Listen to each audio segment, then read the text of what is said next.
Muy buenas tardes a todos los presentes. Bienvenidos a esta ponencia que hace parte de un gran proyecto de investigación denominado Propuesta de Reforma al Código Civil. En la tarde de hoy compartiremos uno de los temas que hemos venido investigando los profesores José Lázaro Gómez Montes, el profesor Diego Correa Correa y el profesor invitado en investigación Walter Mauricio Montaño, y quien les habla, William Esteban Grisales Cardona. Ese tema que abordamos o abordaremos en la tarde de hoy o en este espacio se denomina la jurisprudencia como fuente del derecho civil, dirigido especialmente al concepto de igualdad en los hijos. El tema puede sonar un tanto repetitivo cuando uno habla de la jurisprudencia como fuente del derecho, pero no cabe ninguna duda que en los últimos años la jurisprudencia ha jugado un papel preponderante en lo que tiene que ver el desarrollo del derecho civil. Si bien es cierto, muchos autores, entre ellos clásicos como Kelsen, Maynes, otros más nuevos como Atienza, dicen que el derecho sustancial de una u otra manera es un derecho estático. La dinámica del derecho se va a presenciar o se va a hacer presente o latente a través de las decisiones judiciales. Pero esas decisiones judiciales, ¿qué alcance van a tener? ¿Qué van a presentar frente al derecho como tal? Y, parafraseando a Kelsen, en su gran obra La teoría pura del derecho, él nos va a decir que la sentencia es constitutiva de derecho. En otras palabras, la ciencia crea derecho, la jurisprudencia crea derecho. ¿Esto qué quiere decir? Que la jurisprudencia es una fuente del derecho. Pero ¿cómo vamos a interpretar esa jurisprudencia teniendo presente lo que marca la Constitución Nacional en el artículo 230? Ese artículo 230 de la Constitución Nacional, como muchos ya lo sabemos o lo saben, nos dice que la jurisprudencia es un criterio auxiliar para la administración de justicia. Si vamos a decir que es un criterio auxiliar, tendremos que informar de entrada que no va a ser una fuente principal o principal del derecho. Pero, ¿qué papel jugará la jurisprudencia en otras esferas del Estado? Por ejemplo, dentro de la rama legislativa. ¿Alguna incidencia podrá generar esas decisiones que emiten los jueces, bien sea unipersonales o bien sea jueces colegiados? En otras palabras, ¿qué incidencia tienen las decisiones de las altas cortes en las leyes que se van creando? Si uno parte de estas fuentes que se hablan del derecho, uno tendrá que reconocer que la primera fuente histórica del derecho es la costumbre. ¿Por qué? Porque la ley, a través de ese ejercicio que hace el legislador, lo que hace es recopilar muchas de esas costumbres y llevarlas o positivizarlas, es decir, tenerlas dentro de un ordenamiento jurídico, para que de una u otra manera se conviertan en criterios reguladores de la vida en sociedad. Esas normas pueden ser de derecho privado o pueden ser de orden público o de derecho público.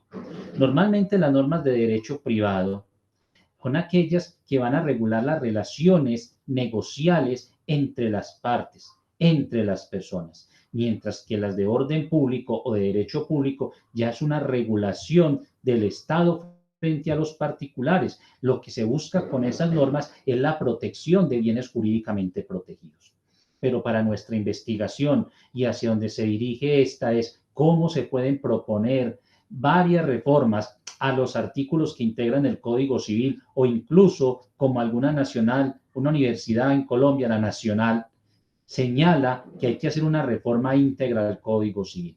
Pero esa reforma íntegra o parcial que se haga del Código Civil, ¿qué recoge de esa jurisprudencia? De eso que ha señalado la Corte Constitucional o la Corte Suprema de Justicia en su sala civil.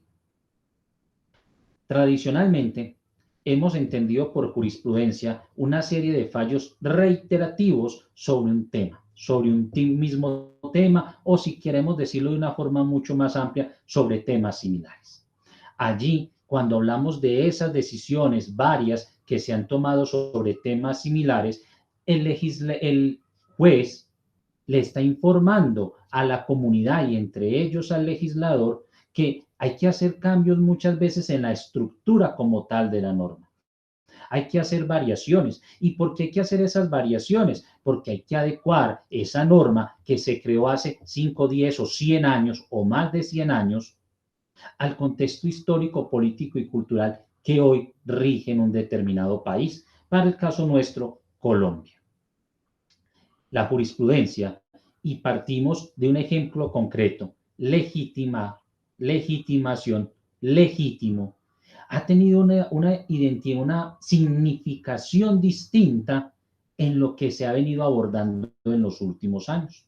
Para nosotros no es un secreto que el legislador de antaño marcó una diferencia entre los hijos habidos dentro del matrimonio y aquellos que se conciben por fuera del matrimonio, dándole hasta cierto punto una mejor condición, unas mejores garantías a ese hijo concebido dentro del matrimonio al que no lo fue.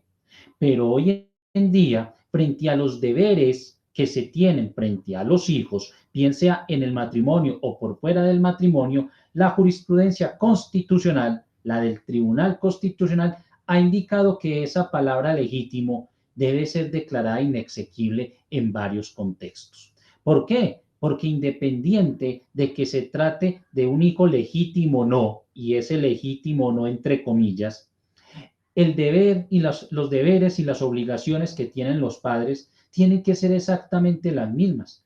No puedo ser yo mejor padre frente a un hijo legítimo, tal y cual como se entendía antes, es decir, concebido dentro del matrimonio, y otra, ser un padre distinto con un hijo nacido o concebido por fuera del matrimonio. No tendría razón de ser. No se podría entender esa desigualdad.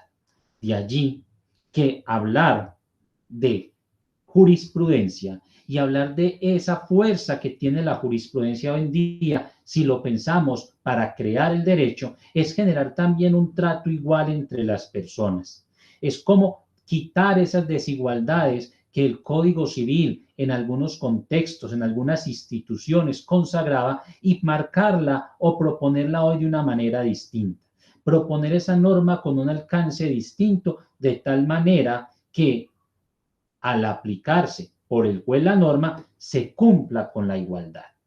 No podemos seguir entendiendo que hay personas con mejores derechos que otras, a pesar que el artículo 13 de la Constitución trata la igualdad como una desigualdad.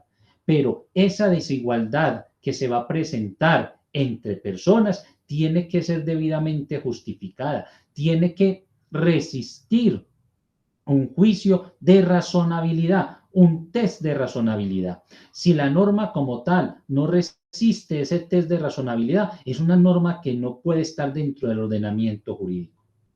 Parafraseando a Radbruch, es una norma injusta y la norma injusta no puede hacer parte del ordenamiento jurídico, ni siquiera puede considerarse como tal una norma jurídica. Hablar de igualdad, como lo hemos hecho en otras ocasiones, es reconocer que existen eventos en los cuales una persona no resiste un tratamiento desigual por parte del Estado y mucho menos por parte de los jueces. De allí que el ordenamiento jurídico tenga que ser claro, preciso en ciertos términos, máxime cuando vamos a generar desigualdades dentro de un grupo familiar en tratándose en el caso que estamos proponiendo de los hijos. La jurisprudencia puede ser vista desde un esquema positivista, tal vez clásico, como un criterio auxiliar, que va a tener fuerza vinculante siempre y cuando la norma tenga vacíos o lagunas. En otras palabras, la jurisprudencia o la decisión judicial, diciendo de una forma más concreta, simplemente es la declaración de la ley. Pero cuando hablamos de jurisprudencia, hoy en día le estamos dando un alcance distinto, y es decir, que a través de esas decisiones que emiten las altas cortes o los jueces de la República, se le está agregando algo nuevo a la norma, algo que la norma no tiene establecido, porque cuando se interpreta la norma le estamos imponiendo un criterio distinto. Y ese criterio distinto va a venir del caso concreto. Ese caso concreto, ese que se le presenta al juez, es el que me va a indicar de qué manera el juez debe aplicar la norma. Si la aplica tal y cual como dice el legislador o si requiere, por el contrario, en aras de salvaguardar derechos y principios constitucionales de una manera distinta, como en el caso de la palabra legítimo en tratándose de los hijos. Desde finales del siglo pasado y principios de este, se vienen utilizando muchos conceptos del derecho anglosajón. Y uno de esos derechos del concepto anglosajón que se vienen utilizando es el famoso precedente judicial. Precedente que desde su misma estructura doctrinal y jurisprudencial, es decir, el desarrollo que éste ha tenido en otros contextos del mundo, es obligatorio para el juez.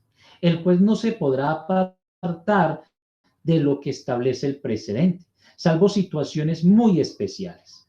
Mientras que la jurisprudencia, si es un criterio auxiliar, el juez se podrá apartar de esas decisiones que hayan emitido las altas cortes, generando de pronto un poco de desigualdad entre situaciones similares y tal vez generando algo de inseguridad jurídica en el ordenamiento jurídico a la hora de su aplicación. Porque no va a existir esa, entre comillas, tranquilidad de saber la forma en que se viene aplicando una norma en un país, en un estado, sino que tendrá que verse sometido uno al vaivén de los jueces. Hoy, en Colombia, profesores como el profesor Diego Eduardo López Medina, Carlos Bernal, han propuesto mucho la teoría del precedente judicial. Incluso en distintos códigos que hay en la actualidad, si bien es cierto, no se habla del precedente, se habla de una jurisprudencia vinculante, pero dándole efectos similares a los del precedente, es decir, la obligatoriedad. Incluso la Corte Constitucional ha establecido que si un juez se quiere apartar del precedente, tendrá que argumentar de una manera tan fuerte que la otra parte, en este caso el juez o los jueces o el tribunal, diga, tiene razón. Y eso pueda generar en un momento determinado el cambio o la modificación de la jurisprudencia existente. Colombia es un país que en los últimos años ha soportado grandes oleadas de doctrinantes extranjeros y aún estamos a la espera de construir un pensamiento propio que permita desarrollar realmente el ordenamiento jurídico nacional.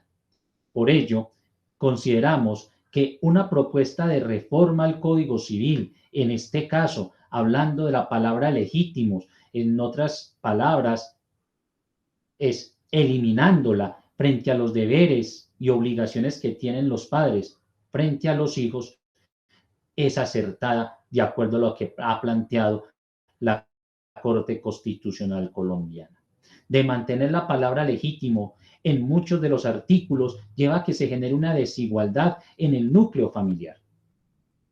Muchos hijos concebidos por fuera del matrimonio terminan viviendo con la pareja, es decir, con el padre y con su cónyuge, que no es necesariamente su madre. Entonces, si vamos a tratar de manera distinta a esos hijos en el seno de un hogar, ¿qué podrá esperarse en otras esferas de la sociedad? Entonces, allí coincidimos con lo que plantea la Corte Constitucional frente a la palabra legítimo.